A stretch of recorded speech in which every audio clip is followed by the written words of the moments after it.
Hello friends, welcome back to the channel. Welcome back to Wheeling, West Virginia. This is Tuesday, March 4th. How y'all are? Let's see, let's get this out of the way. It's 65 degrees today. Yes, we have to celebrate these little victories, you know. Um, what's been going on? First off and foremost, I want to thank everybody for the condolences and support and well wishes and prayers as I'm dealing with, my sister's passing. I want to do a video about her. I think that would do me a lot of good. I remember back in the day when AOL started. You had AOL and CompuServe and Prodigy, and these things had chat rooms that you could go in anonymously and chat with people around the world.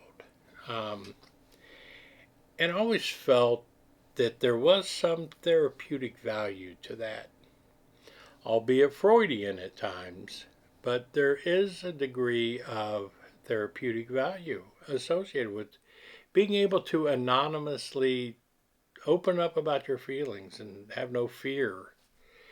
Uh, it's interesting. And I wanted, I think that would be good for me if I can sit down and talk about my sister and how important she was. It's weird. I start writing notes and I start remembering things and I get emotional and I kind of put it away and try to go back to it. I mean, it's very hard. I mean, that was my big sister. And, but eventually I'm going to do that. I got to get that out. Um, I feel like I have to tell that story. So I'm working on that. But, she's out of pain now. She's up there with Frank. So it's all good. Speaking of pain, my shingles pain is becoming bearable. Today was the last day of the steroids. I got one more day of the antivirals. And the ibuprofen is managing it now. So it's a whole lot easier. I'm going to head out to the house this weekend. I'll be out there Friday and Saturday and try to do some work. I mean, the temperature is going to be in the 40s, but, I should be able to. I would need to test out my arm. I've been working with it a lot. I got a lot more movement in it that I didn't have before. I mean, there's still some pain, but I think I can actually get back to work and get things done. So we'll see how that works out this weekend. But let me tell you the video. The reason I wanted to do this video. Now, I have subscribed to a lot of channels that deal with homesteading and prepping and off-grid, those kind of things. Because that's what interests me. That's what I'm trying to achieve. That's what I'm building. And a lot of these channels they have, to me, invaluable information and ideas and just knowledge that they're sharing. And I love it. I mean, that's where I learned a lot of what I'm doing is simply from these YouTube channels. And some of those channels, their information is so good, especially their how-to and their teaching videos. I don't mind paying a membership of a few dollars a month to keep that coming from these guys. And then you get special videos, you can get one-on-ones with them and, talk about ideas. That I like. And I like that aspect of the membership because those guys are doing a hard job to try to teach you and answer your questions. Now, the opposite end of that spectrum, there's a lot of these channels that are homesteading. They're trying to, their journey to homesteading, if you will. But they have YouTube channels. Their main thing with their YouTube channel that I see is exploiting their children for gifts and donations and support like that. And these guys, they're, when you're in your 20s or 30s, get a job. YouTube is not your job. It's not going to last long. You know, it's fun to do them. But I think the days of getting super rich off of YouTube are over with. If you were making enough money off of YouTube, you wouldn't be living like you're living, for one. You know, you wouldn't have to be living in an RV or a camper or a shed. You'd have a house built. You know what I'm talking about? Um, but, you know, they set up these channels, and there's like groups of them.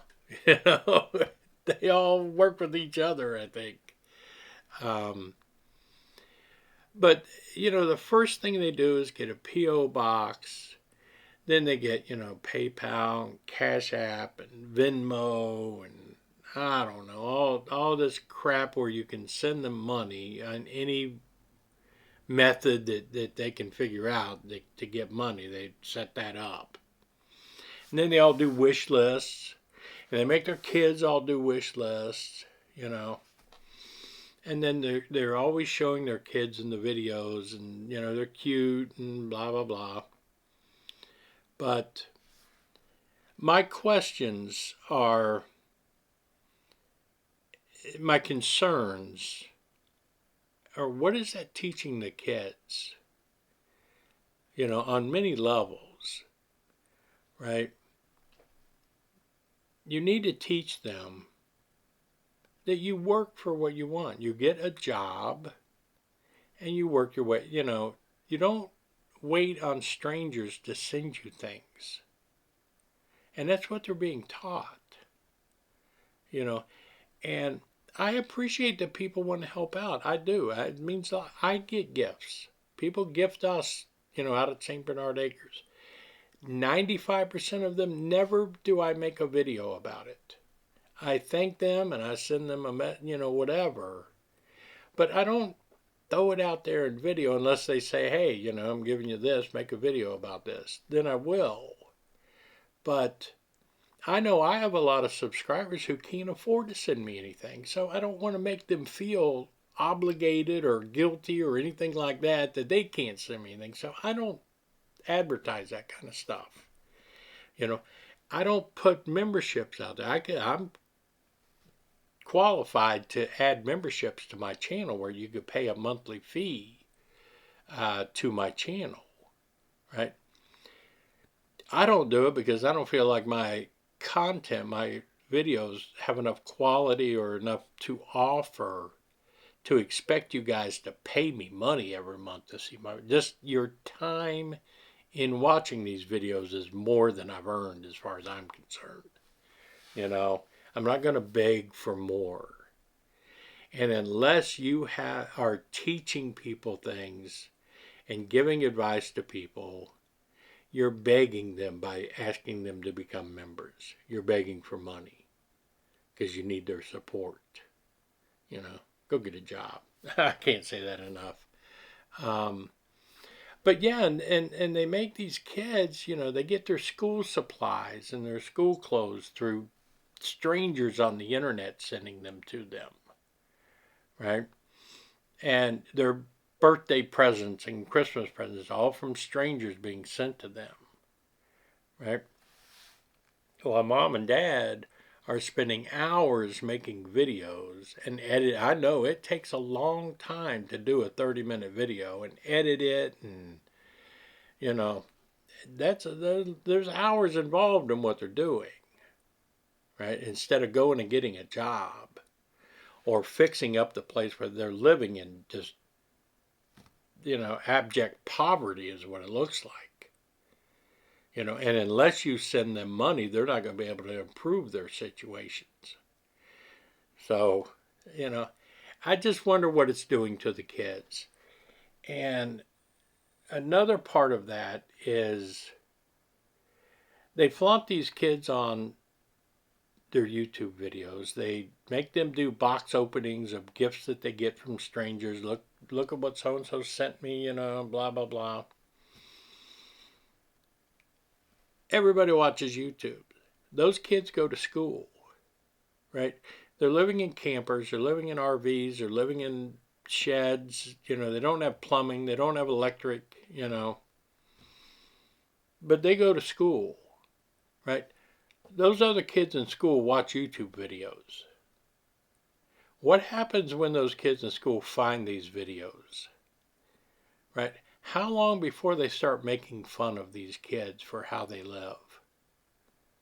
I often worry about that because kids are cruel. And they're going to find out, and they're going to talk about the kids, and they're going to make fun of them for living like that. Don't teach them to sit around and wait on strangers to send you things. Your videos are not good enough for people to pay for. You're just it's just a way of begging for money. You have no pride. I understand that. You let your pride go so you can ask for money and ask for donations, let other people buy everything for you, or let other people do everything for you. You could do nothing on your own. So don't teach your kids that. I don't care if you have no pride left, but instill pride in your children. And that's what's happening. You're teaching them to ask for everything, not earn it. So, anyway, I weep for the kids. It's another generation of kids that are going to, think that everything is sent to them. That mom and dad don't have to work, they don't have to buy anything for us. We can make other people buy things for us. What a shame. I don't know if you feel that way or not. Let me know how you feel. I'll tell you what made me think of this. Or it didn't make me think of this. This made me think of this song, whatever. There's a song by an artist named John Prine. The guy was brilliant. He did a song called Sam Stone. This was back in the 70s after he got out of the Army. And Sam Stone is a Vietnam veteran that came home with, wounded, and he was on morphine. He was a drug addict. One of the lines in the song, this is one of the most powerful, disturbing lines I have ever heard. It's just chilling to me. But the line goes, "There's a hole in Daddy's arm where all the money goes." Wow. The first time I heard that, it knocked my socks off. Just brilliant. But the part that made me think about these kids and the way it's going on, he says, that Sam Stone takes the drugs and it relieves him in the hours that he chose while his kids are running around in other people's clothes. That's what made me think of this. I heard that the other day. I hadn't heard it for a while. And check that song out. It's all over YouTube. John Prine. The name of the song is Sam Stone. That was 50 years ago. We still have this problem today. It's the same thing today. That's the scary part. We haven't learned anything in 50 years. Just different ways of abusing our kids. And that's, to me, it's almost, when you're making them do these videos and you're parading them around, in need, basically, and making them do videos where they're opening up boxes and people have sent them, you're not teaching them anything. You're not teaching them accountability to themselves. You're not teaching them pride in themselves and earning things. So, I don't know. To me, it's just a shame. You want to beg? Fine. Don't make your kids do it. It ain't right. Anyway, that's all I got to say. Like I was saying, I'm going to head out to the house. I'm off on Fridays and Saturdays. So I'll head out Friday morning, see if I can get some work done. Get the old arm going. And see if I can get some things happening again. And I'll try to do another, live stream Saturday night. It'll be probably from here. I mean, I got to come back on Saturdays now because I work 1 to 9 on Sundays. because I can't beg you guys for money. You know, so I got to work to get my money. But yeah, it's getting warmer. I just wanted to get that off my chest. I worry about things like that, and I don't know. Tell me whether you worry about it or not, or tell me whether I don't need to worry about it. It's not going to matter, you know. Just something's been on my mind. This is Joe here in Wheeling. I really appreciate y'all watching. Thank you for the kind words and that kind of support. That support is more than money to me. I don't need the money kind. I need the support as I go through this stuff. You can't have enough friends in this world to talk to. That's for sure. But this is Joe here in Wheeling. I'm out.